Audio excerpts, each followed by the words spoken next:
स्वातंत्र्य दिनाच्या सर्व उपस्थितांना मनापासून शुभेच्छा। आजच्या या स्वातंत्र्य दिनाच्या कार्यक्रमाला उपस्थित आपल्या मुंबई हायकोर्टचे चीफ जस्टिस आदरणीय देवेंद्र कुमार उपाध्याय जी, कौन्सिल जनरल मायरा रजनीश जी, सर्व मान्यवर, उपस्थित सर्व अधिकारी, सगळ्यांनाच मी पुन्हा एकदा शुभेच्छा देतो। आपल्या देशाला स्वातंत्र्य मिळून आज 77 वर्ष पूर्ण झाली आहेत। या निमित्त राज्यातील जनतेला मी मनापासून हार्दिक शुभेच्छा देतो। देशाच्या स्वातंत्र्यासाठी आपले प्राण अर्पण केलेले शहीद आणि स्वातंत्र्यवीरांनाही त्रिवार वंदन करतो। 9 ऑगस्ट क्रांती दिनापासून राज्यात हर घर तिरंगा अभियान उत्साहात सुरू आहे। तिरंगाच्या सन्मानासाठी अनेक कार्यक्रम आपण साजरे केले। त्यामुळे स्वातंत्र्य दिनाचा उत्साह आज शिगेला पोहोचला आहे। देशप्रेमाची ही ज्योत आपल्या हृदयात अशीच कायम तेवत राहिली पाहिजे। सुजलाम सुफलाम अशा या भारत भूमीच्या स्वातंत्र्याचा हा सोहळा आपल्या देशाप्रती असलेल्या आपल्या कर्तव्यांची आठवण करून देतोय। देशातील प्रत्येक घटकाचा विकास हीच आपली जबाबदारी आहे। त्या जबाबदारीचं स्मरण करून देणारा आजचा दिवस आहे। स्वातंत्र्याचा खरा अर्थ म्हणजे समाजाचा सर्वसमावेशक विकास। गेल्या 2 वर्षातल्या अभूतपूर्व कामगिरीने देशाच्या नकाशावर महाराष्ट्रानं आपलं नाव कोरलंय। राज्याच्या प्रगतीची हीच गती आपल्याला भविष्यातही कायम ठेवायची आहे। समाजाचा सर्वांगीण विकास आणि सर्वसामान्य जनतेचं कल्याण अशा दोन्ही आघाड्यांवर अभूतपूर्व कामगिरी झालेली आहे। समाजातील दुर्बल घटकांसाठी, महिलांसाठी, शेतकऱ्यांसाठी, गोरगरिबांसाठी, तरुणांसाठी आपण कल्याणकारी योजना राबवतोय। या योजनेच्या माध्यमातून महाराष्ट्रानं आपली समाजाच्या प्रत्येक घटकाच्या विकासासाठी सरकार कटिबद्ध आहे हे दाखवून दिलंय। आमच्या या प्रयत्नात देशाचे आदरणीय प्रधानमंत्री नरेंद्र मोदीजी यांचं नेहमी मार्गदर्शन मिळत राहील। त्यामुळे आजही महाराष्ट्राचं ग्रोथ इंजिन वेगाने धावतंय। त्यामुळे आपली वाटचाल सध्या स्वातंत्र्याच्या शताब्दीच्या दिशेने होती आहे। 2047 मध्ये जगात भारत आणि भारताचं स्थान कसं असावं याचा रोडमॅप माननीय प्रधानमंत्री मोदीजी यांनी तयार करायला सुरुवात केलेली आहे।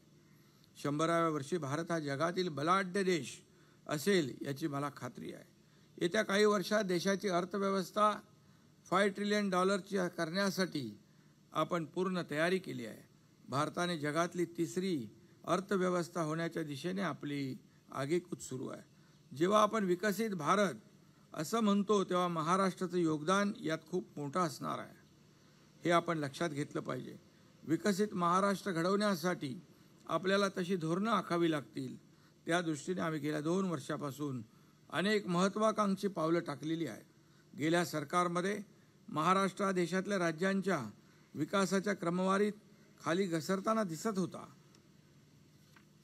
पूर्वीच्या सरकारने काय केलं काय नाही याबाबत आता मी काही बोलणार नाही, परंतु राज्याची अर्थव्यवस्था पुन्हा पूर्वपदावर आणण्याचं मोठं आव्हान चॅलेंज आपल्या पुढे होतं आणि ते आपण सगळ्यांनी मिळून समर्थपणे पेललेलं आहे।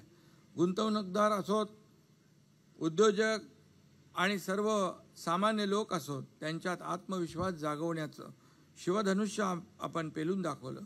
कृषी, शिक्षण, ऊर्जा निर्मिती, पायाभूत सुविधा, आरोग्य सेवा या क्षेत्रांमध्ये आमूलाग्र क्रांती आपण घडवतोय। राज्यात 1.5 कोटी रोजगार निर्माण करण्याचं आपण ठरवलंय।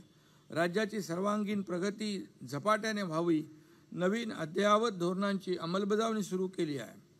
उदाहरणादाखल नुकतेच आम्ही राज्याची लॉजिस्टिक पॉलिसी तयार केली आहे। यातून येत्या 5 वर्षात 30,000 कोटींचा महसूल मिळणार आहे। केवळ मुंबई, पुणे, नागपूरच नाही तर प्रत्येक जिल्ह्यामध्ये उत्पादन आम्ही विकसित करतोय।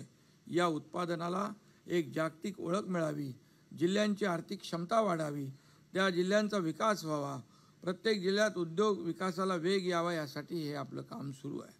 यातून महाराष्ट्राची अर्थव्यवस्था गरुडझेप घेईल असा मला विश्वास आहे. गेल्या 2 वर्षात 5 लाख कोटींपेक्षा जास्त गुंतवणुकीसाठी करार झाले. 2.5 लाख रोजगार निर्मिती त्यातून होती आहे. आज मला या ठिकाणी अभिमानाने सांगावंसं वाटतं की देशाच्या एकूण राष्ट्रीय सकल उत्पन्नात म्हणजे GDP मध्ये महाराष्ट्राचा वाटा 14% आहे. उद्योगात आणि सेवा क्षेत्रात महाराष्ट्र पहिल्या क्रमांकावर आहे. गेल्या 2 वर्षात महाराष्ट्रात विक्रमी विदेशी गुंतवणूक झालेली आहे. आज FDI मध्ये महाराष्ट्र पहिल्या क्रमांकावर आहे. देशात स्वच्छतेत महाराष्ट्राने प्रथम क्रमांक पटकावला आहे.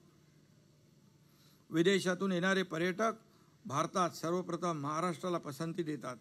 गेल्या 2 वर्षापासून राज्यात कशी विकास कामं सुरू आहेत त्याचे आपण सगळे साक्षीदार आहोत. देशात सर्वाधिक पायाभूत सुविधांची कामं महाराष्ट्रात सुरू आहेत. सुमारे 10 लाख कोटींची पायाभूत सुविधांची कामं दिवस रात्र सुरू आहेत. त्यातले तर काही गेम चेंजर प्रकल्प आहेत. लवकर समृद्धी महामार्गात शेवटचा टप्पा पूर्ण होऊन नागपूर ते मुंबई पूर्ण वाहतूक सुरू होईल.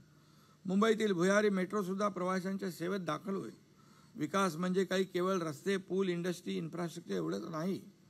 गोरगरीब, दुर्बल, वंचितांच्या जीवनामध्ये आमूलाग्र बदल घडवणे, आनंद निर्माण करणे आणि त्यांना विकासात मोठं स्थान देणं हे देखील गरजेचं आहे. आमच्या 7 फ्लॅगशिप योजनांना राज्यातील आणि राज्याच्या सामाजिक क्षेत्रात क्रांती आणली आहे असं म्हटलं तरी वावगं ठरणार नाही. शासन आपल्या दारीसारखी क्रांतिकारी योजना आपण राबवली. त्यातून तब्बल 4 कोटीपेक्षा जास्त लाभार्थ्यांना त्यांच्या गावी जाऊन करोडो रुपयांचे लाभ आपण दिलेले आहेत. आमच्या निर्णयावर नजर टाकली तर खऱ्या अर्थानं महिला, युवक, शेतकरी, गरीब यांचा सन्मान करून त्यांना शक्ती देण्याचा प्रयत्न आपण केला आहे. हे लक्षात घेतलं पाहिजे. परवा रक्षाबंधन आहे. बहिणींसाठी भावाचं कर्तव्य म्हणून आम्ही मुख्यमंत्री माझी लाडकी बहीण योजना सुरू केली आणि करोडो भगिनींनी तिला उत्स्फूर्त असा प्रतिसाद दिला. परवा 7 तारखेपासून बहिणींच्या खात्यात 1,500 रुपये जमा व्हायला सुरुवात व्हायच्या अगोदरच कालपासून माझ्या बहिणींच्या खात्यामध्ये पैसे जमा होऊ लागले. महिन्याला 1,500, वर्षाला 18,000 रुपये. राज्यातील महिलांच्या आयुष्यात आमूलाग्र बदल करणारी ही आमची क्रांतिकारी योजना आहे. याशिवाय युवकांना रोजगारासाठी प्रशिक्षण आणि भरीव स्टायपंड देत आहोत. मुख्यमंत्री अन्नपूर्णा योजनेतून गोरगरीब कुटुंबातील महिलांना वर्षातून 3 मोफत गॅस सिलेंडर आपण देत आहोत. शेतकऱ्यांच्या कृषी पंपासाठी मुख्यमंत्री बळीराजा वीज सवलत योजना आपण सुरू केली आहे. देशातल्या तीर्थस्थळांची यात्रा करता यावी म्हणून ज्येष्ठांसाठी मुख्यमंत्री तीर्थदर्शन योजना सुरू केली. गरिबीमुळे शिक्षणात खंड पडू नये यासाठी मुलींना संपूर्ण व्यावसायिक शिक्षण आपण मोफत केलेलं आहे. जन्मापासून ते वयाच्या 18 वर्षापर्यंत मुलींना 1 लाख रुपये देणारी महत्त्वाची लेक लाडकी योजना गेल्या वर्षभरापासून सुरू आहे. आमचं सरकार संवेदनशील आणि लोकांना समजून घेणारं सरकार आहे. एक उदाहरण देतो. गेल्या 2 वर्षात मुख्यमंत्री वैद्यकीय सहायता निधी कक्षातून 70,000पेक्षा जास्त गरजू रुग्णांना 300 कोटी रुपये आपण मदत केलेली आहे. इतक्या मोठ्या प्रमाणावर यापूर्वी कधी मदत झाली नसेल.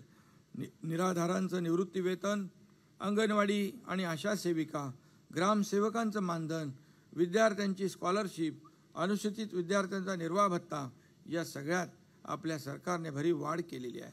सारथी, बार्टी, महाज्योती, अमृत, अण्णासाहेब पाटील आर्थिक विकास महामंडळ या सगळ्या संस्था मागास, दुर्बल, गरीब युवकांसाठी अनेक योजना घेऊन काम करत आहेत. त्याचबरोबर मातंग समाजासाठी आर्थिक संस्था देखील आपण सुरू केली.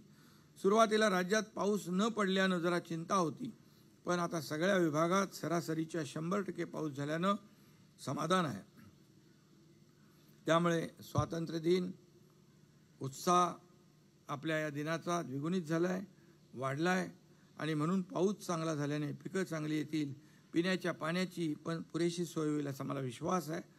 सिंचनाविषयी मी सांगू इच्छितो. मराठवाड्यासारख्या दुष्काळग्रस्त भागाला पाण्यानं समृद्ध करण्यासाठी आम्ही नुकतीच वैनगंगा नळगंगा प्रकल्पाला मान्यता दिली.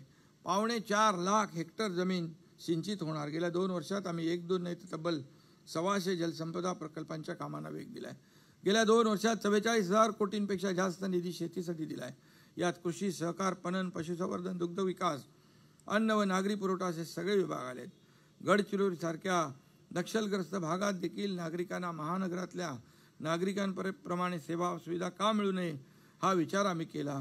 राज्यातल्या तळागाळातल्या व्यक्तीचं उत्पन्न वाढावं, त्याचा सामाजिक स्तर वाढावा, त्यासाठी फक्त पैसा निधी लागतो असं नाही, आपल्या मानसिकतेत सुद्धा बदल करावा लागेल. हे लक्षात घेऊन आम्ही पावलं उचलली आहेत. महाराष्ट्राला सामाजिक सांस्कृतिक वारसा लाभला आहे. कायदा व सुव्यवस्थेचा आदर राखणारा आणि शांततेचा सन्मान करणारं राज्य म्हणून आपली ओळख आहे. ती कायम ठेवणं आपली सगळ्यांची जबाबदारी आहे.